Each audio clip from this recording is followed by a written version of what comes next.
오늘 너무 추웠습니다. 그런데 전국의 수험생 여러분 정말 이 추운 날 고생 많았습니다. 좋은 결과 있길 응원하겠고요. 네, 오늘 미국 합참의장이 그리고 내일은 미국의 국방장관이 중요한 안보회의를 위해서 한국을 찾습니다. 잠시 후 서울타임즈에서 자세한 내용 전해드리고요. 충남 태안발전소에서 작업 중 사고로 숨진 비정규직 청년 고 김용균 씨 기억하시죠? 338일 만에 사망신고를 한 것으로 알려졌습니다. 김용균 재단을 출범하며 제2의 김용균은 없게 하겠다는 어머니 김미숙 씨와의 인터뷰 준비되어 있습니다. 김지윤의 이브닝쇼 오늘도 바쁘게 달려가 보겠습니다. 서울타임즈 시간입니다. 오마이뉴스 박정호 기자 그리고 프레시안의 곽재훈 기자 나오셨습니다. 안녕하세요. 네, 안녕하세요. 네, 안녕하세요. 들어오면서 너무 추워요 막 이러고 들어오시더니. 네, 오늘 국회가 너무 추웠어요. 네. 따뜻한 차를 손에다 쥐고 앉아 있었습니다. 좀 얇게 입고 오셨는데요. 지금 보니까 근데. 예, 차에다 벗어놓고 다 벗어놓고 올라왔습니다. 벗어놓고 올라오셨다. 네. 유튜브에서 이렇게 보이는 라디오 하니까 그러신 거죠? 그랬군요. 저는 신경을 전혀 안 쓰고 이렇게 좀 신경 좀 쓰세요. 네, 죄송합니다. 네, 오늘 한미 합참의장이 만났습니다. 지금 한미 군사위원회 회의 이것 때문에 사실은 밀리 합참의장이 왔고 그 전에 일본을 들렀단 말이에요. 그래서 들러갖고서는 뭐 여러 가지 이야기 이미 나왔고요. 보도상으로. 근데 오늘 만남에서 분위기는 어땠는지 뭐 이야기는 어땠는지 뭐 들으신 바가 있는지요? 일단 공동보도문이 조금 전에 나왔는데요. 네. 이게 오전 9시, 그러니까 아침 9시에 공식 환영식을 하고 이후 회담에 들어갔는데 발표가 상당히 늦은 셈이고요. 그러네요. 공동보도문 내용을 보면 뭐 확장 억제를 포함한 한반도 방위 공약을 흔들림 없이 지켜나갈 걸 재확인했다. 그리고 전자권 전환의 효율적인 방안에 대해 논의했다. 뭐 이런 좀 뭐랄까요, 좀 원칙적인 내용들이 많이 들어갔습니다. 굉장히 원론적인 네. 아무나 할 수 있는 얘기가 나왔네요. 네. 뭐 분위기와 관련해서는 뭐 특별한 아직까지는 정해지지 않고 있는데 네. 뭐 각종 뭐 그 방위비 분담금 등 현안에 대해서 협력을 강화하기로 했다고 합창이 밝혔고요. 네. 관심이 집중된 그 지소미아 문제에 대해서는 좀 눈에 띄는 구절이 이 지역 안보와 평화에 기여하기 위한 다국적 파트너십의 중요성을 인식하고 다국적 협력을 강화하기로 했다. 이렇게 표현한 부분이 좀 눈에 들어옵니다. 방금 전에 그 마크 밀리 미국 합참 의장이 만찬 위에서 서울의 한 호텔에 도착을 했는데요. 네. 거기서 취재진에게 뭐 지소미아와 관련 논의했냐라는 질문을 듣고 우리는 조금 논의했다. 뭐 이렇게 한마디를 했고 뭐 회의에서 지소미아 중요성 강조하고 협정 위주 요구했을 거다 막 이런 뭐 해석이 나오고 있는데요. 논의는 했다. 이걸 뭐 직접 밀리 합참 의장으로도 들을 수는 있었습니다. 네, 왠지 영어로 we did a little 뭐 이랬을 것 같은 느낌이 좀 드는데. 맞습니다. 맞아요? We did a little bit. 아하. 아니 근데 사실은 제가 어저께 픽에서도 이야기를 했었는데 이게 단순히 지소미아 이야기만 하지는 않았을 거라는 생각이 들거든요. 지금 뭐 물론 이제 마크 밀리 합참의장도 왔지만 여기 온 사람 중에 필립 데이비슨 인도태평양 사령관이 왔어요.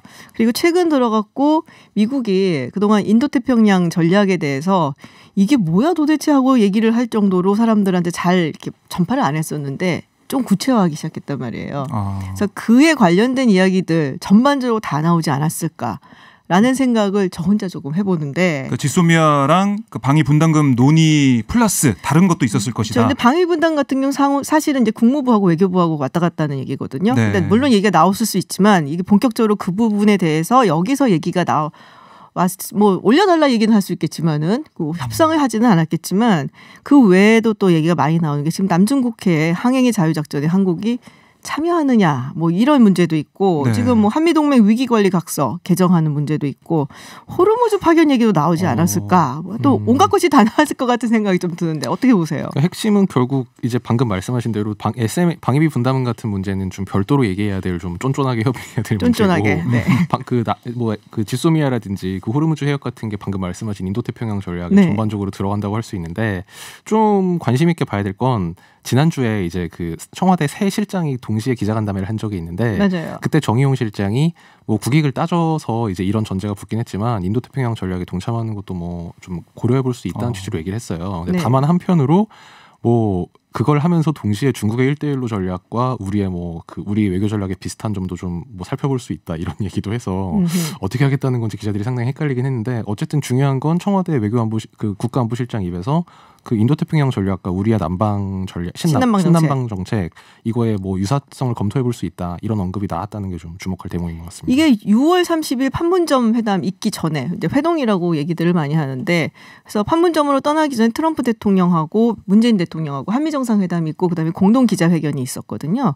근데 그 당시에 처음으로 문재인 대통령이 인도태평양 전략 얘기를 하면서 바로 지금 얘기했었던 신남방 정책과 연계를 해서 경제적인 어떤 협력을 해볼 수 있다 이런 얘기를 했어요. 근데 인도태평양 전략은 사실은 경제협력이라고 보기엔 좀 그렇죠. 이거는 안보협력이거든요. 예. 그래서 결국에는 압박이 많이 들어오는 게 아닌가라는 생각을 좀 했는데. 네. 아니, 국회에서도 지소미아 관련 얘기가 좀 있었는데 네. 여야가 입장이 좀 갈렸습니다. 그러니까 잠깐 소개를 해드리자면 민주당은 일본 편을 드는 듯한 미국 태도와 지소미아가 종료되면 상상 못할 파장이 있을 거라는 등 뭐 이 퍼펙트 스톰이 불어올 거라는 등의 강압적 태도는 우리 국민이 받아들일 수 없고 오히려 반감은 커진다라고 지적을 했고요. 미국에 대한. 그렇습니다. 네. 반면에 한국당에서는 한미 관계의 기조가 북한의 벼랑 끝 전술에 따라 하는 걸로밖에 안 보인다. 그러니까 북한을 따라가고 있다. 뭐 이런 얘기고요. 만에 하나 지소미아를 정말 파기하면 한미 동맹은 걷잡을 수 없는 불씨의 늪에 빠진다라고 주장을 했습니다. 연장 결정을 내려도 남긴 상처는 아물지 않을 것이다. 네. 이런 얘기도 했어요. 그렇군요. 하여튼 뭐 에스퍼 미국 국방부 장관이 이제 내일 청와대를 찾을 예정이에요. 그래서 문재인 대통령과 만날 예정인데 거기서 아마도 뭐 트럼프 대통령의 메시지를 전하지 않겠나 뭐 이렇게 생각들을 하고 있습니다. 다음 얘기로 넘어가 볼게요. 조국 전 장관이 오늘 비공개로 검찰에 출석을 했어요. 14일 소환 예정이다라는 얘기는 들었었는데 이게 이제 공개 소환이 폐지되고 어떻게 보면 1호로 지금 혜택을 받았다라고 아마 야당에서는 굉장히 비판적인 것 같아요. 그럼 어쩌다 보니 이렇게 됐네요, 또 진짜. 네. 뭐 사실 한국당 의원들이 소환에 응해서 네. 나가서 조사를 받았는데 네네. 비공개로 갔다면 한국당 의원들이 1호가 됐겠죠. 지금 소환을 계속 요청했지 않습니까? 그런 가운데 어쨌든 조국 장관이 지금 이번에 소환이 되면서 비공개로 네. 됐는데 검찰 입장에서도 뭐 공개 소환, 그러니까 전현직 장차관 이상 했던 공직자에 대해서는 뭐 공개 동의서를 받은 다음에 네. 할 수도 있다 뭐 이런 얘기가 있습니다. 준칙에 있는데 그게 아니고 그냥 비공개로 했다는 것 자체를 보면 좀 부담감 느낀 것 같아요. 그러니까 공개로 했을 때 인권 문제라든가 낙인 효과 그동안 제기해왔던 그런 문제들 불거질 수 있고 그것보다 조사에 집중하자 이런 생각을 한 것으로 보입니다. 그렇군요. 나경원 원내대표 지금 이제 조국 전 장관을 일단은 귀가를 한 것 같습니다. 그리고 나경원 원내대표가 어제 조사를 받았어요. 우리가 이 프로그램 진행할 때 조사 중이었었거든요. 그랬겠네요. 네, 9시간 가까이 조사받았다고 합니다. 네, 근데 검찰 출석하기 전에 의견서를 제출했었잖아요. 근데 의견서에 담겼던 내용이 지금 좀 약간 논란이 되는 것 같아요. 그 부분에 이제 원래는 나경원 대표가 한국당 의원들 출석하지 말라고 하고 자기가 모든 걸 책임지겠다는데 실제로 이 의견서에는 책임지겠다라는 이야기는 없었다고 들어가 있네요, 얘기가. 네, 그렇습니다. 네. 의견서에는 없었다라고 보도가 좀 나오고 있고요. 그리고 최입의 의원을 감금했다. 그걸 뭐 네. 뒤에서 지시한 게 아니냐 이런 혐의 관련해서는 뭐 이렇게 빵을 나눠 먹고 마술쇼를 하는 등 화기애애한 분위기였다. 마술쇼요? 그리고 젊고 건장한 최 의원이 감금됐다는 건 최 의원을 너무 나약한 존재로 보는 것이다. 이런 내용도 들어가 있었다고 해요. 숫자로 밀어붙이면 어쩔 수 없죠. 젊고 건장해도. 그렇죠. 거기에 뭐 엄용수, 이종배, 김정재, 민경호, 박성중, 백승주, 송원석, 이양수 의원 등이 문 앞을 막았어요. 그러니까요. 그리고 뭐 소파 놓고 앉아가지고 못 나가게 하고 최입 의원이 무릎 꿇고 있는데도 미동도 하지 않고 그랬는데 뭐 나약한 존재로 보는 거다 이런 주장은 좀 맞지가 않아 보입니다. 그러고 보니까 어제 나경원 원내대표 소환됐을 때 네. 본인이 원하면 비공개로 소환될 수 있었는데 그러네요. 예, 남부지검 중앙지검이 아니라 남부지검이라 그런지 그냥 이건 나 원내대표 측에서 언제 간다고 기자들한테 알린 거긴 하고요. 기자들한테 먼저 알렸었어요. 예, 다만 네. 이제 이게 어제 한국방송 KBS 보도로 좀 이게 알려진 건데 그 의견서 얘기는 근데 이건 내용을 알려준 걸 보면 뭐 그게 내 책임이 아니고 이제 뭐 밑에 의원들이 잘못한 거다 이런 얘기는 아니고 그 부분이 그냥 빠졌다는 거죠. 그냥 이제 네. 나경원 의원식으로 표현하면 이게 주어가 누가 되든 무관하게 당시에 일어났던 그 행위들은 위법성이 없다. 그러니까 이를테면 안에서 이제 좀 뭐 안에 분위기도 화기애애했고 네. 뭐 기물 파손 같은 거는 과실일 뿐이고 그 다음에 뭐 이제 뭐 그 공용 서류 송계 이제 뭐 네네. 찢었다 이런 부분은 팩스로 접수된 거는 공용 서류로 아직까지 볼 수가 없기 때문에 이건 공용 서류는 아니다. 이제 그래서 행위 자체가 위법성이 없다는 거지 뭐 내 책임이 아니라 의원들 책임이다. 뭐 이런 취지는 사실 아니었던 것 같아요. 네, 주어가 없군요. 네. 네, 주어가 없는 것으로 알려졌습니다. 그리고 아까 속보가 들어왔었는데요. 네. 조국 전 장관이 조사를 다 마치고 귀가를 했습니다. 그러면서 변호인단을 통해서 입장문을 냈는데 잠깐 소개를 해드릴게요. 네. 전직 법무부 장관으로서 이런 조사를 받게 돼서 참담한 심정이다라고 말을 했고요. 아내 공소장과 언론 등에서 저와 관련해 거론되고 있는 혐의 전체가 사실과 다른 것으로서 분명히 부인하는 입장임을 여러 차례 밝혀왔다라고 강조했습니다. 그러면서 오랜 기간 수사를 해왔으니 수사팀이 기소 여부를 결정하면 법정에서 모든 것에 대하여 시시비비를 가려 진실을 밝히고자 한다라고 얘기를 했습니다. 네, 검찰은 다시 소환할 예정이다라고 또 속보가 들어와 있습니다. 네. 마지막으로 김경수 경남지사 항소심 결심 공판이 있었습니다. 특검이 징역 6년을 구형을 했습니다. 네. 네, 징역 6년. 항소심 선고 그러면 다음 달쯤 있는 건가요? 이렇게 되는 그렇습니다. 뭐 빠르면 2주 안에 뭐 늦어도 3, 4주 안에 있을 것으로 보이니까요. 다음 달에 뭐 진행될 걸로 예상이 되고요. 1년이 늘었어요. 그러니까 1심 구형 형량보다 1년이 늘어서 6년을 구형을 했는데 특검은 이렇게 얘기했습니다. 1심이 김 지사에게 유죄와 실형을 선고하자 법정회에서 판결 내용, 담당 재판부를 비난했다. 사법부에 대해 원색적으로 비난하는 것은 사법 체계를 지켜야 할 공인이자 헌법 준수를 계도하고 모범을 보여야 할 행정가로서 하면 안 되는 일이다. 라고 지적을 하기도 했습니다. 네, 그래서 1년이 더 구형이 됐고 지금 12월에 더불어민주당이 일이 많네요. 여러 가지 뭐 패스트트랙도 있고 예산도 지금 뭐 통과를 시켜야 되고 뭐 그리고 김경수 지사 그리고 이재명 지사도 12월에 지금 네, 아마 12월 5일 네. 그 초에 있을 수도 있고요. 아마 12월 안에 정치 있을 것으로 일정과 보입니다. 사법 일정이 약간 전반부랑 후반부로 분류가 될 것 네. 같은데요. 아마 그 국회에서 일어난 일은 아마 그 중순 전에 좀 중순 이제 전에 끝나. 해결이 될 것 네. 같고 그 김경수 지사 같은 재판, 김경수 지사 재판 같은 경우에는 뭐 12월 하순에서 1월 정도 예상이 되고 이재명 지사 재판은 원래는 12월 5일이 기한인데 네. 지금 아시다시피 위헌 법률 맞아요. 심판 제청을 네. 했다는 변수가 있거든요. 그래서 만약에 이게 위헌 심판이 기각이 되면 뭐 12월 중으로 날 수도 있는데 만약에 위헌 법률 심판이 받아들여지게 되면 최소 1, 2년은 더 걸리는 그렇죠. 거니까 아마 그거는 좀 봐야 될 것 같습니다. 네, 그렇군요. 알겠습니다. 잠깐 교통정보 듣고요. 그리고 다시 돌아오겠습니다. 서울타임스 돌아왔습니다. 유승민 의원이 이 비당권파 모임이죠. 변화와 혁신을 위한 비상행동 대표 자리에서 물러났어요. 굉장히 좀 갑작스러웠거든요. 저한테는. 예, 좀 돌연한 일이었습니다. 네, 보수 통합한다고 하더니 어떻게 된 일인가요? 일단 오늘 오전에 변혁회의를 주재한 후에 기자간담회를 열었는데 네. 변혁의 1막이 끝났다면서 오늘을 마지막으로 대표직에서 물러나겠다고 밝혔습니다. 1막이 끝났다. 난 몰랐는데요. 끝났군요. 사퇴 배경과 관련해서는 신당기획단이 출범하면서 새로운 모습, 새로운 각오 이제 이런 걸 강조하면서 중요한 시기이기 때문에 네. 젊은 대표와 공동 단장들을 앞세워 나가고 싶다 이렇게 얘기를 했어요. 근데 이게 보수통합 관련해서는 물론 유 의원은 공식적으로는 부인했지만 좀 속도 조절이 아니냐 이런 풀이가 많습니다. 당장 오늘 간담회 자리에서 황교안 대표한테 보수통합의 의지가 없다고 봐서 좀 변혁 대표를 사임한 거 아니냐 이런 네. 취지의 질문이 나왔는데 유 의원은 그런 차원에서 물러난 게 아니다라고 하긴 했는데 이 변혁 내에 좀 정치적이라기보다는 통합에 대한 스펙트럼을 좀 살펴볼 필요가 있는데요. 바른정당 출신의 다선 중진 뭐 예를 들면 정병국 이혜훈 의원 같은 경우는 네네. 한국당 통합에 상당히 좀 긍정적인 걸로 그렇겠죠. 알려졌고 네. 반대로 바른정당 출신이라도 뭐 오신환 유해동 지상욱 의원 등 초재선 의원들은 그 유 의원이 얘기한 3대 원칙 뭐 불파불립을 포함해서 네네. 이런 거를 좀 더 강조하는 쪽이었어요. 그렇게 놓고 보면 사실 유승민 의원이 그 안에서는 그나마 한국당과의 대화에 좀 긍정적인 반응을 보였던 축인 건데 네. 근데 유 의원이 대표에서 물러나고 이 선으로 빠진다. 이제 이거는 뭐 최소한 이달 중으로 뭐 12월 넘어서까지는 한국당과 이런 대화를 좀 안 하겠다. 속도 조절을 좀 하겠다. 이런 사인으로 좀 풀이가 됐습니다. 다만 이제 이 황교안 대표 등 한국당과 그 통합 대화는 아마 유 의원이 계속 역할을 할 걸로 보이는데요. 당연히 기자들이 물어봤죠. 그러면 이제 한국당과 대화도 오신환 신임 대표가 하는 거냐. 네. 유 의원이 이제 그거 관련해서 아무것도 안 하시냐라고 물어봤더니 약간 답변을 피하면서 뭐 정해진 게 어딨냐. 정해진 게 없었고 앞으로도 없다. 뭐 사람하고 사람이 연락하는데 아무한테나 할 수 있는 거 아니냐. 이렇게 얘기를 했는데 이 얘기는 좀 뒤집으면 내가 앞으로도 연락을 할 수도 있다. 예, 그런 얘기로 읽혔습니다. 그렇군요. 황교안 대표 보수통합 얘기 나왔는데 이 유승민 의원하고 자꾸 좀 엇박자가 나는 느낌이 있었거든요. 손발도 좀 안 맞는 것 같고 이 얘기를 했더니 유승민 의원은 또 저 얘기를 하고 그래서 좀 황교안 대표에 대한 이야기가 많을 것 같아요. 지금 어쨌든 보수 1야당을 이끌고 있는 분인데 좀 네. 리더십에 대한 얘기가 좀 나오는 것 같습니다. 뭐 기자들 사이에서 얘기다 보면 좀 네. 역부족이다 그런 얘기를 좀 많이 하고 있어요. 오. 당을 아직 장악하지 못했다 이런 네. 지적인데요.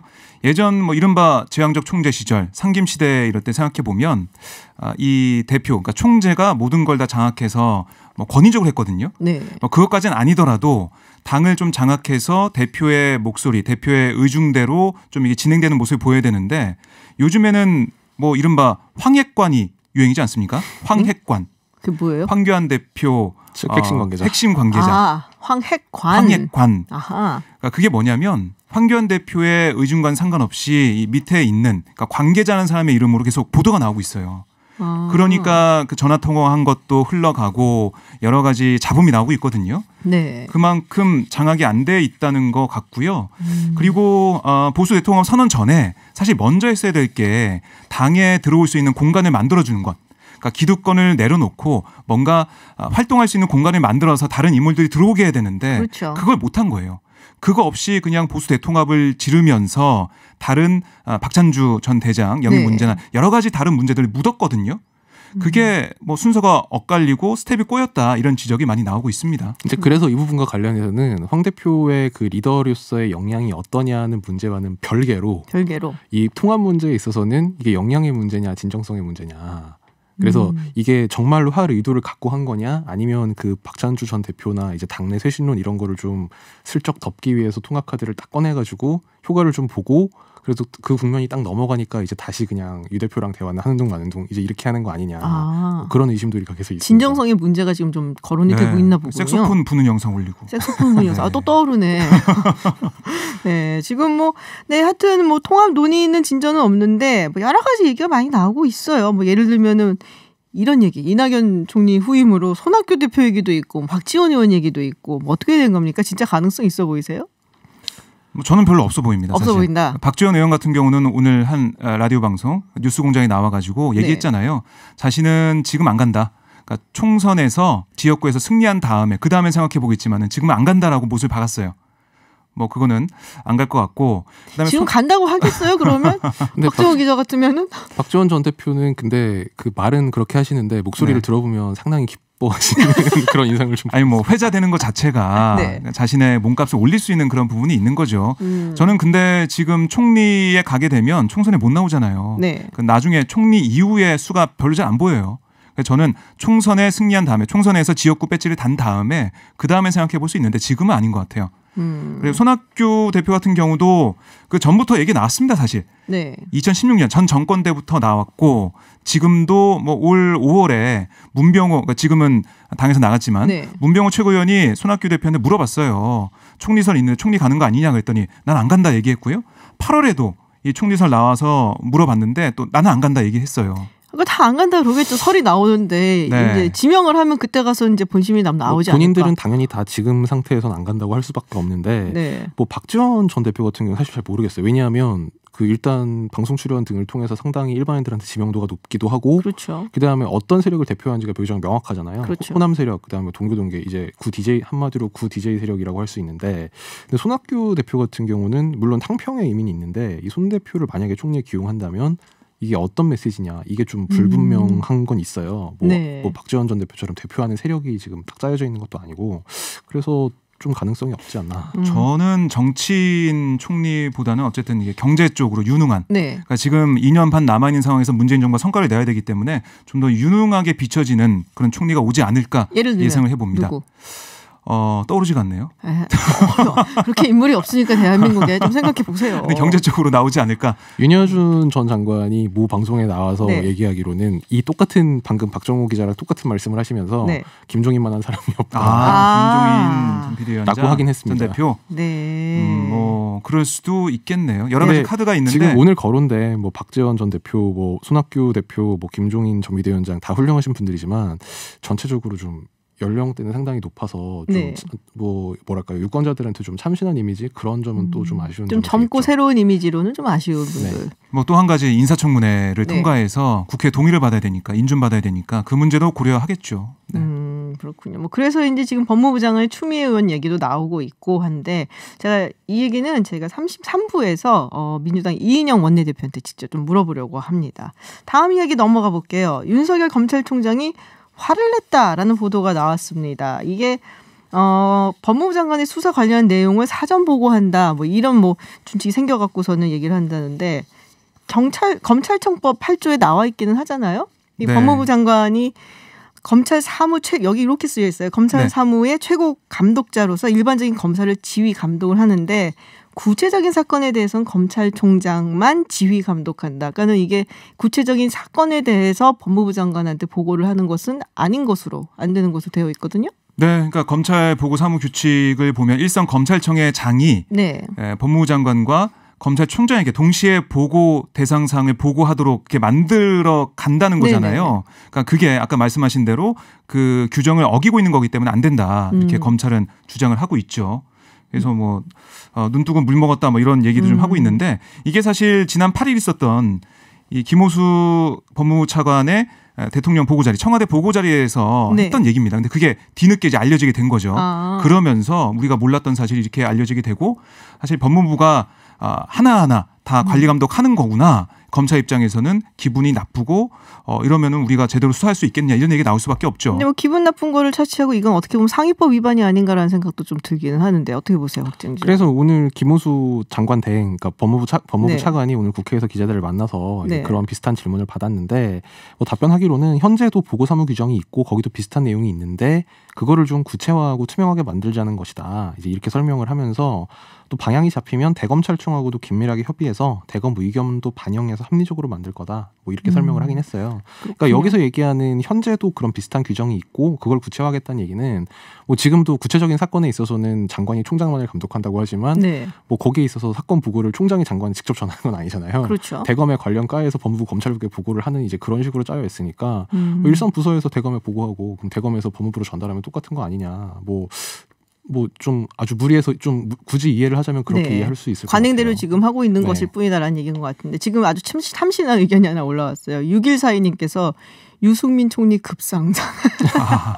반전에 반전하고선 지금 문자를 보내셨습니다. 경제통이네요. 경제통으로. 경제로서야 뭐 저희가 알아줄 만한 네. 그런 분이시긴 하시죠. 그러니까 네. 이게 사실 그 박상기 전 법무부 장관이 퇴임 후에 언론 인터뷰에서 동양대 압수수색, 그러니까 조국 전 장관 네. 부인 정경심 교수 관련해서 동양대 압수수색에 대해서 사후에 알게 됐다. 사전에 보고를 했어야 했다라고 얘기를 했어요. 그러니까 그만큼 이런 중요한 사건에 대해서는 법무부가 알아야 되는데 왜냐하면 법무부 밑에 경찰청이 있는 거, 검찰청이 검찰청. 있지 않습니까?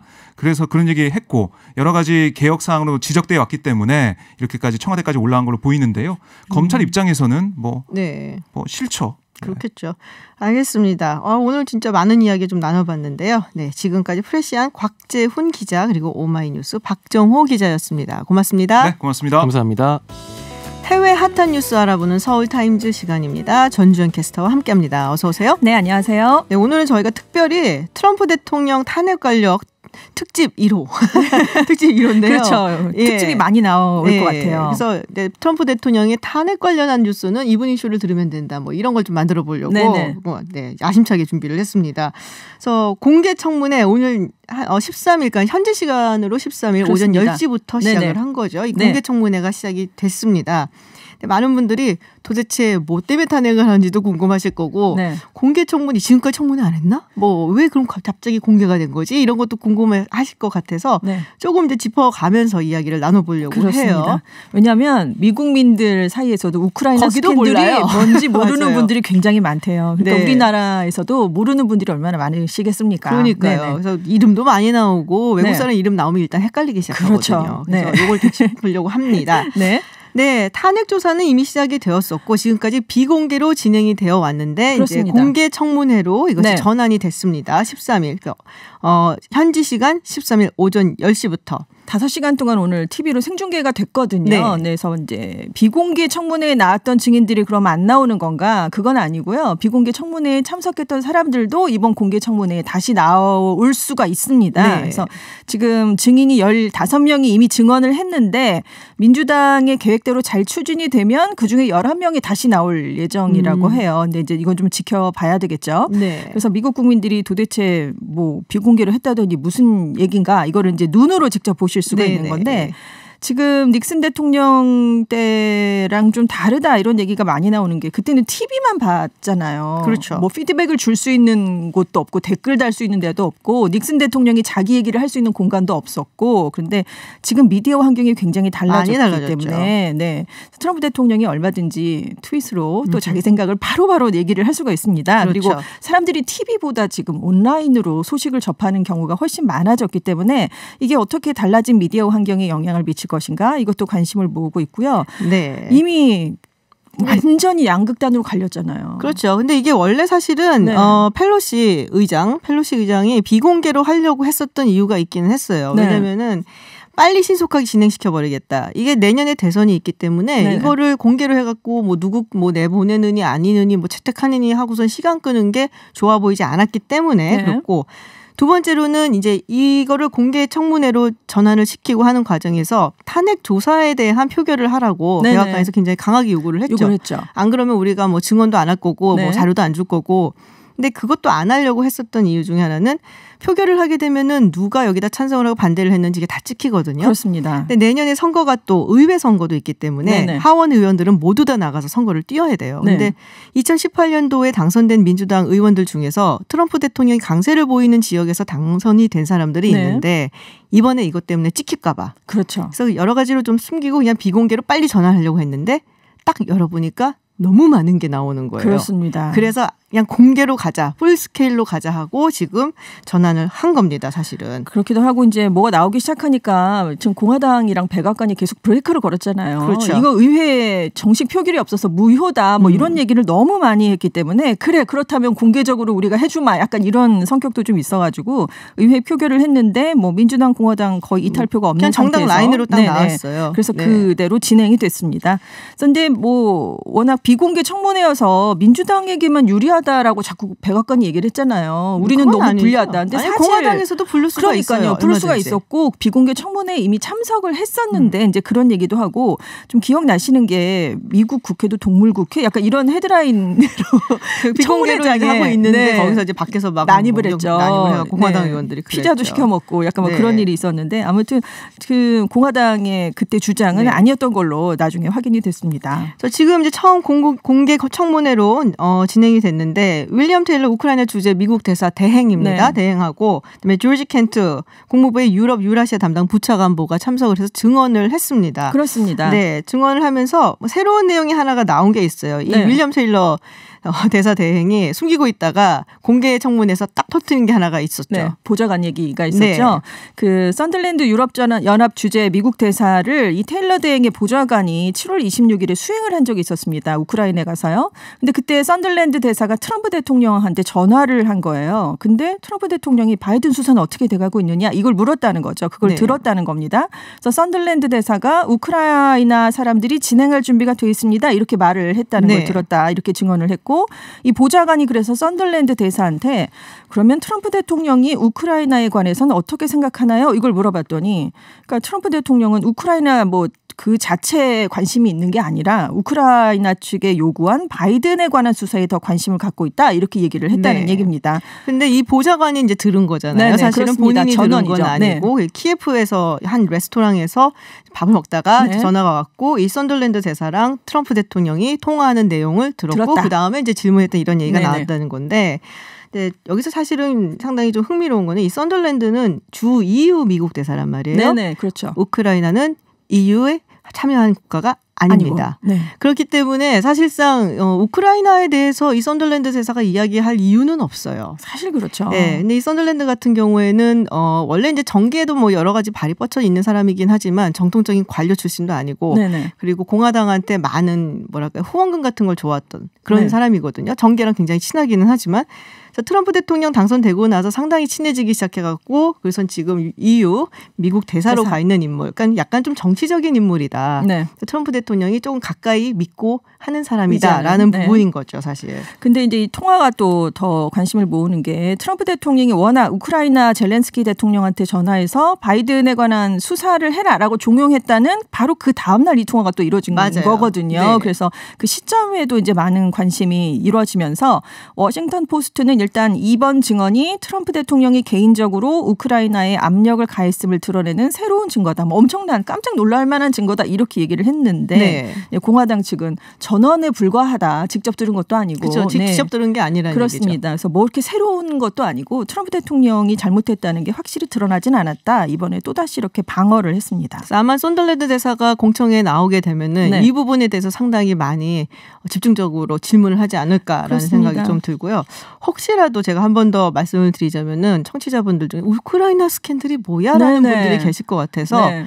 그러니까 미국이 우크라이나한테 뭐 아주 간단하게 설명드리면 뭐 군사 지원금 같은 걸 줘야 되는데 트럼프 대통령이 이거를 안 주고 네. 바이든 부통령과 그 아들이 관련해서 우크라이나에서 이제 바이든 대통령의 아들이 우크라이나의 그 한 회사를 회사 다니고 네, 있었으니까. 그 거기서 뭔가 부정행위가 있었고 바이든 부통령이 부통령 시절에 뭔가 압박을 가했으니 네. 그거를 조사하라고 조사 안 하면 돈 안 준다라고 이야기를 했다라는 부분입니다. 그렇습니다. 근데 네. 우크라이나로서는 그 군사 원조금이 굉장히 굉장히 중요하죠. 절실한 부분이었기 때문에 네. 네, 그래서 지금 우크라이나 스캔들이라고 이름이 붙게 된 거죠.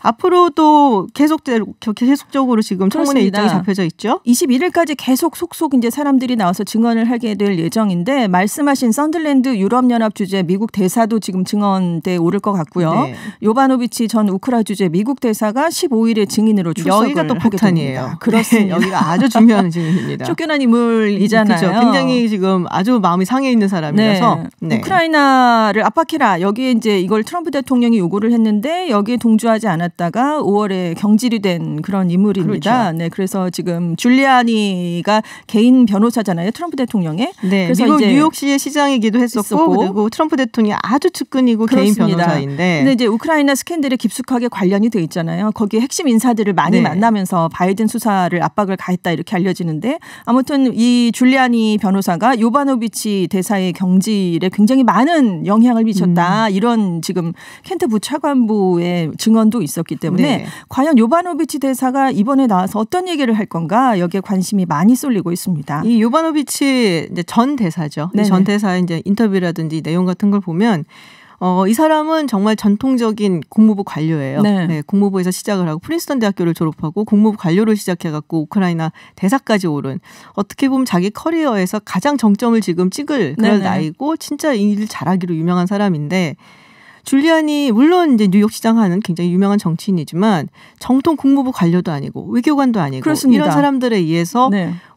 정말 자존심을 걸고 지켜왔던 국무부의 어떤 자리를 뺏겨서 쫓겨난다는 것이 그렇습니다. 너무나 자존심이 상하고 네네. 화가 난다. 그러니까 일종의 내가 이러려고 국무부에서 일을 했나 하는 자괴감이 네네. 든다라는 이야기를 했었단 말이에요. 지금도 국무부 직원이긴 하죠. 근데 네. 이제 대사직을 내놓은 상태에서 국무부에 있기 때문에 국무부 관료들 나가지 말라고 트럼프 대통령이 그랬잖아요. 증언하지 말라고. 그래도 그것에 반해서 이제 증언을 할 것 같습니다. 근데 이제 한국에서 많이 접하기로는 트럼프 대통령한테 잘린 이른바 그런 사람들이 많잖아요. 많죠. 그래서 그런 것도 있고 지금 폼페이오 국무장관이 네. 너무 국무부 직원들을 안 지키고 트럼프 대통령에 대한 예스맨이기만 하다. 그래서 그렇죠. 불만이 많아서 거기서 지금 국무부 직원 나가지 말라는데도 굉장히 고위직이 나가고 있다. 이런 정도로 얘기를 하고 있는데 박사님이 보시기에는 왜 이렇게 이 증언자들이 나와서 증언을 할까요? 국무부 자체가 네. 트럼프 대통령 들어왔을 때 굉장히 반발이 심했어요. 네네. 그러니까는 이 사람들이 국무부가 어떻게 보면 미국 정부 부처에서 가장 자존심이 센 집단이에요. 그렇죠. 우리가 제일 똑똑하다고 생각하고 그렇습니다.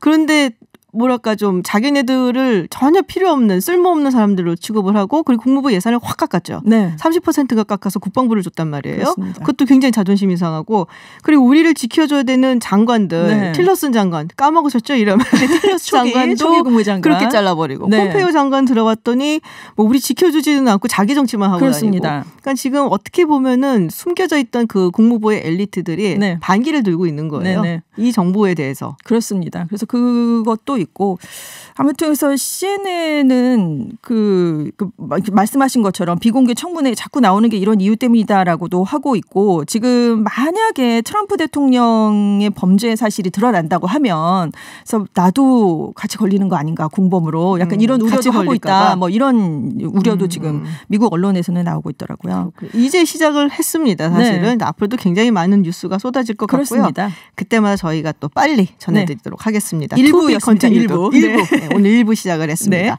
네, 지금까지 전지현 외신캐스터였습니다. 고맙습니다. 네, 감사합니다. 네, 잠시 후 7시에 저는 김지윤의 픽으로 돌아오겠습니다.